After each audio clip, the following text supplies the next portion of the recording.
Deep within my heart lies a melody, a song of old San Antone,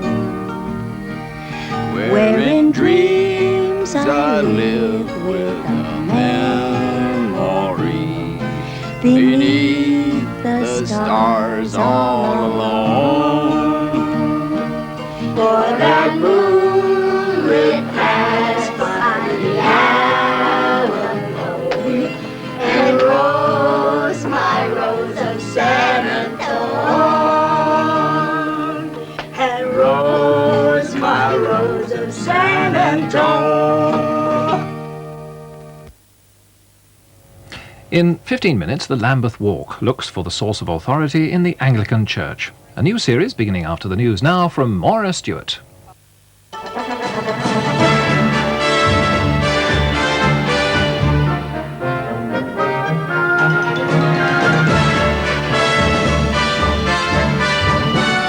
A senior Northern Ireland judge may have been the real target of yesterday's IRA bombing. One of Lebanon's spiritual leaders calls for a happy ending for the Western hostages. And distressed and angry, the parents of a 3-year-old cancer patient who was given too much radiation.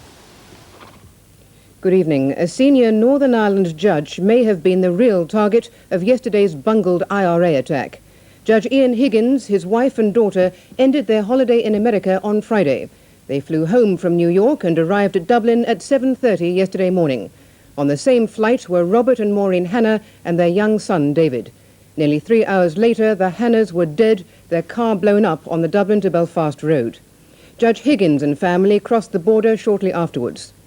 Lord Justice Gibson and his wife were murdered by the IRA at almost the same spot last year. And tonight, questions are being asked again about the security of VIPs in Northern Ireland. This report from our Ireland correspondent, Dennis Murray.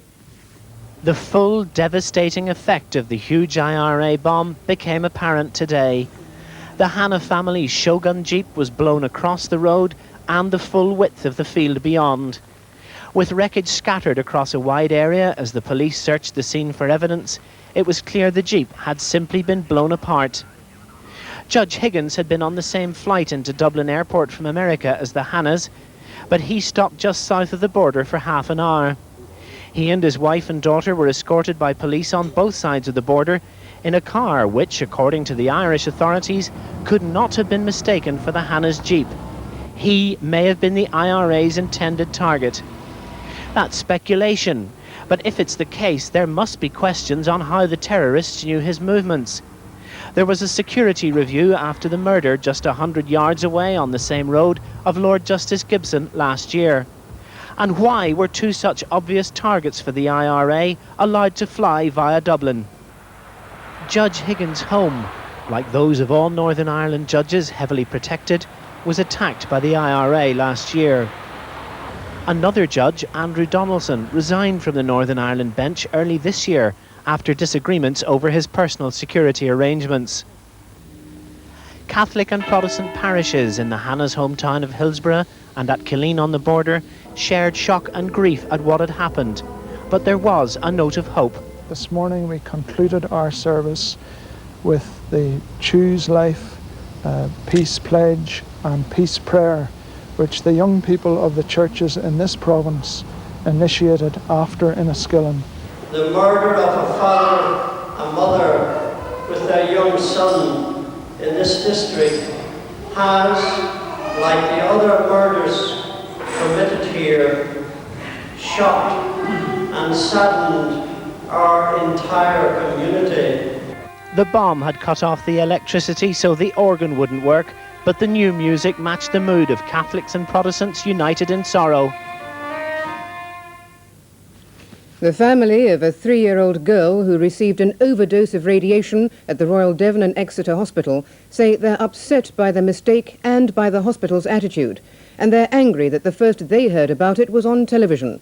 They were also distressed to hear, again on television, one of the doctors say that some of the cancer patients involved wanted even more radiation. The disease leukemia is painful and often fatal. The treatment itself causes pain and hair loss. The distress for this family has been even greater. Eliza, aged 3, is one of only 2 children among more than 150 people who received overdoses of radiation because of a mistake at the Royal Devon and Exeter Hospital. Therapy designed to cure might kill in the long term. With a child of that age, the damage may not manifest itself for another 20 years. The fact that she's had an extra dose, maybe next week, maybe next month, maybe next year, but it could be 20 years' time. The family are angry about the way they first heard about the mistake on television, a week after the hospital first knew of it. And they've been caused distress by this comment made on television last night. 2 people I've contacted said, well, thank God I had a bit more, because the lumps have gone. And 2 people have phoned in and asked, can they have some more? So, I mean, let's get it in, a bit of perspective. Well, I think that was the thing that really made us so angry, because, it seemed so glib the way he was saying it. And, radiation is such a dangerous thing. All the treatment they're receiving is, the chemotherapy is potentially a very toxic sort of treatment. And to be quite so sort of glib about the whole thing, I just couldn't understand that sort of reaction.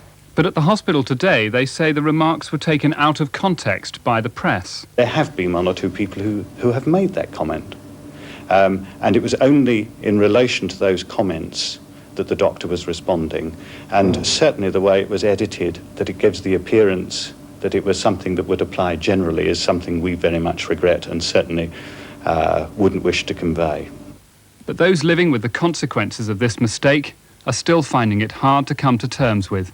I am just terribly grateful that she's alive at the moment, because, she was dying when she was first diagnosed, and I think it's just all been such a shock, really. In Beirut, the spiritual leader of the pro-Iranian Hezbollah group has called for a happy ending to the captivity of the Western hostages. Sheikh Mohammed Hussein Fadlallah is thought to have influence over the Hezbollah militants. They're suspected of holding up to 18 foreigners, including Britain's Terry Waite and John McCarthy. From Nicosia, this report from Tim Llewellyn. Sheikh Fadlallah is the spiritual mentor of the Hezbollah, the party of God, whose members and associates are almost certainly holding most of the hostages, including Terry Waite and John McCarthy. The Sheikh used the occasion of a Muslim feast day, Al-Adha, to preach a message of hope at his South Beirut mosque, less than a mile from where the captives are believed to be held. He said the hostage issue combined politics and humanitarian dimensions, and everyone, he said, should start acting on the political level to bring the human problem to a happy ending. The known influence of the Sheikh on Iranian-backed elements in South Beirut, combined with the slow but steady moves towards peace between Iran and Iraq, means this is encouraging news for the hostages and their families. But it may still be months rather than weeks before any releases can be expected. Intense diplomatic efforts to end the Gulf War are now underway, but there's still no sign of an end to the fighting. The United Nations Secretary-General, Senor Pérez de Cuellar, is hoping to persuade the foreign ministers of Iran and Iraq, who arrive in New York this week, to hold face-to-face talks. A UN team arrived in Tehran today, but the Iranians say that the Iraqis are jeopardizing peace moves. Iran says it pushed back an offensive near Akhvaz in which 4,000 Iraqis were killed or injured. And tonight, Iranian television showed an Iraqi armored column which it said was destroyed in the fighting. The Iranians say they captured 200 tanks in the battle.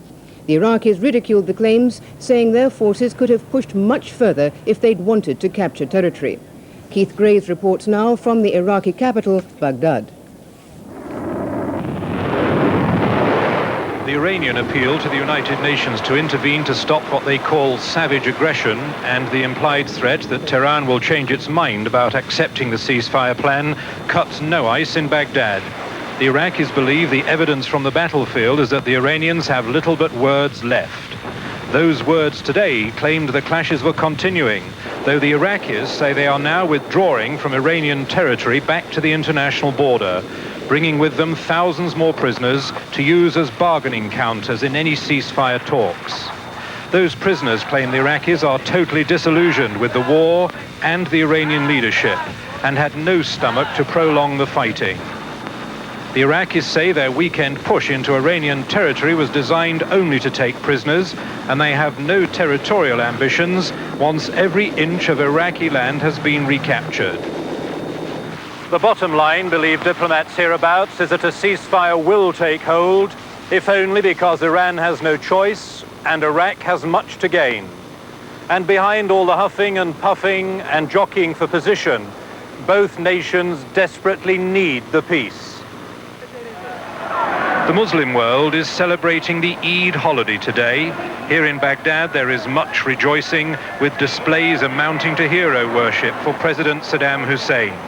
In Tehran there will be little cause for celebration. South African police have shot dead 4 black people after 2 hand grenades were thrown from a car. It happened about 100 miles from Johannesburg on the road between Lichtenburg and Mafeking near the border with Botswana. The car had been stopped at a roadblock. 12 policemen were injured in the explosions. Prisoners at Glenorchy Jail near Alloa in central Scotland have responded to a peace initiative by the governor with threats of violence. They'd received letters on Friday offering improved conditions for better behaviour. Conditions inside the prisoners' A-hall have been described as appalling. The prison officers now wear riot gear after a number were assaulted. In reply to the governor's letter, the 23 men in the block have threatened to take a prison officer hostage and to smash up the hall. Police in Surrey have charged a 42-year-old man with the murder on Friday night of a car mechanic. The victim, 18-year-old Benedict Ware, died from a stab wound after a late-night incident outside a pub in Dorking. A jet aircraft has landed for the first time at the London City Airport. Because of noise regulations, only turboprops have so far been allowed to use the airport. But the airlines hope that the British Aerospace 146, regarded as the world's quietest jet, may now be acceptable. The 146 is known as the Whispering Jet, and today's demonstration was helped by a crosswind which blew the engine noise away from the local people lined up outside the Docklands Strip. The 146 is said to be the only jet which can descend steeply enough to avoid obstacles around the airport. The only plane allowed to fly from here at present is the Dash 7, but it doesn't have the range or the capacity of the 146. The city airport, which opened 9 months ago primarily for business commuters, has had a shaky start, hence today's publicity exercise. It's obviously important to the development of the airport. People need to know that they can not only fly to Paris and Brussels, but they can fly to Geneva, Rome and other destinations as well. Without it, is the airport going to die? No. I believe that everybody will see today that this is a very quiet airplane, and it's going to be a very good neighbour for this area. As the 146 taxied, a small demonstration outside petered out. The reaction amongst local people was divided. I've worked this stock 40 years, and it's the greatest thing that ever come in here. And you ask anybody, no noise, they never had no noise or nothing. Oh, and it's fantastic. It's honest. Been here 40 years and it is, and it's putting people in work. That's the main thing. Well, life's going to be unbearable, I think, because we're going to see a noisier aircraft, we're going to see a less safe aircraft, we're going to see more flights, and therefore it will be an accumulation of all of those things that will make life unbearable. There are 2 things which could stop the 146, a public inquiry and a planned tall bridge on the flight path. Airport directors hope its design will be changed. The Brazilian racing driver Ayrton Senna has won the West German Grand Prix at Hockenheim. His teammate Alain Prost came second. The British driver Nigel Mansell once again had to retire. Senna led from start to finish and wasn't troubled by the wet track, unlike most of the other drivers. The Austrian Gerhard Berger, driving a Ferrari, came third. Prost still leads the Drivers' Championship, but he's now only 3 points ahead of Senna. Prince Charles spoke today about one of the sports he loves, skiing. Last winter, one of his friends died in an avalanche at Klosters in Switzerland. Today, he told Britain's disabled athletes, "Skiing is hard enough for me without the problems you have to face." He was speaking at the opening of the National Wheelchair Games, the last big event for Britain's disabled athletes before the 1988 Paralympics, which will be held in Seoul in October. After flying to the Special Sports Centre for the Disabled at Stoke Mandeville, the Prince met the 100-strong British team which will be going to Seoul. He had a go, none too successfully, at snooker. A false start too in the basketball.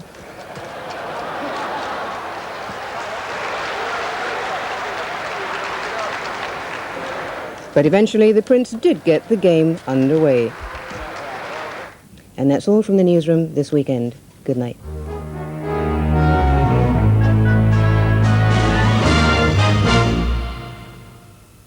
A very good evening to you. Well, this very disappointing July looks set to continue for a few more days yet, with another area of wet and windy weather coming up from the southwest. That's the villain of the piece.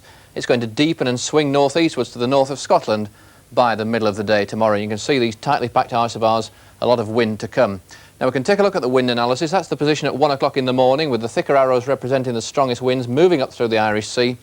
And then during tomorrow, the strongest winds crossing Northern Ireland, the south, and then eventually the eastern half of Scotland. But everywhere it's going to be a windy day, some gales in many places. Already then some rain crossing many western parts of the British Isles. That rain making further progress northeastwards across the whole of Britain tonight, but the heaviest rain is likely up in the north. Down in these southeastern parts, I think the rain rather patchy, light rain and drizzle from time to time, but clearer weather coming into many southern and western parts as the night goes along. That's the way the winds will look around the middle of the day tomorrow, with gales in many places and those severe gales moving up through Scotland as well. So a wet start in Northern Ireland and much of Scotland, some heavy rain, and down in this southeastern corner some drizzly rain as well for much of the day, in fact. But there will be brighter weather in between, and this brighter weather eventually winning the battle and continuing to move northwards as the day goes along. The highest temperature about 21 degrees. Byline, a new documentary series, starts tomorrow with Not in Front of the Tourists. Robert Cheshire examines the impact of tourism on Turkey. Unfortunately, we hotel people, we are part of spoiling the world. We do not really kid ourselves. We simply shut our minds to the knowledge that, as well as bringing pleasure to millions, tourism destroys much of what it touches. Even the worldwide environmental movement, so rightly solicitous over the fate of Turkey's endangered turtles, does not rush to mobilize in defense of a human way of life. Today a shepherdess, tomorrow a chambermaid.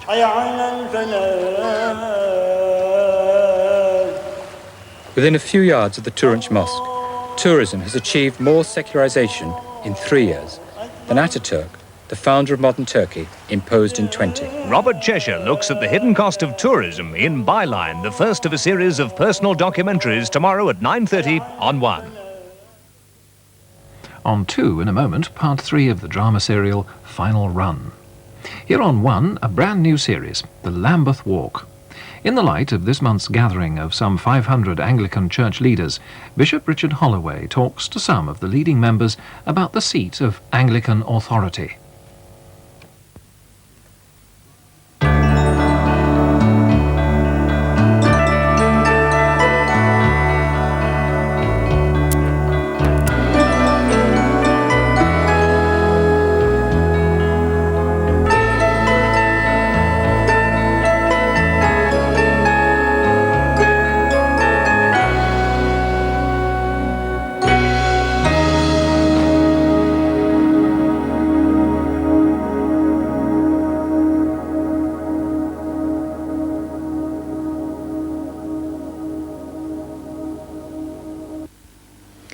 Every 10 years, the bishops of the Anglican Church throughout the world come to England for a conference.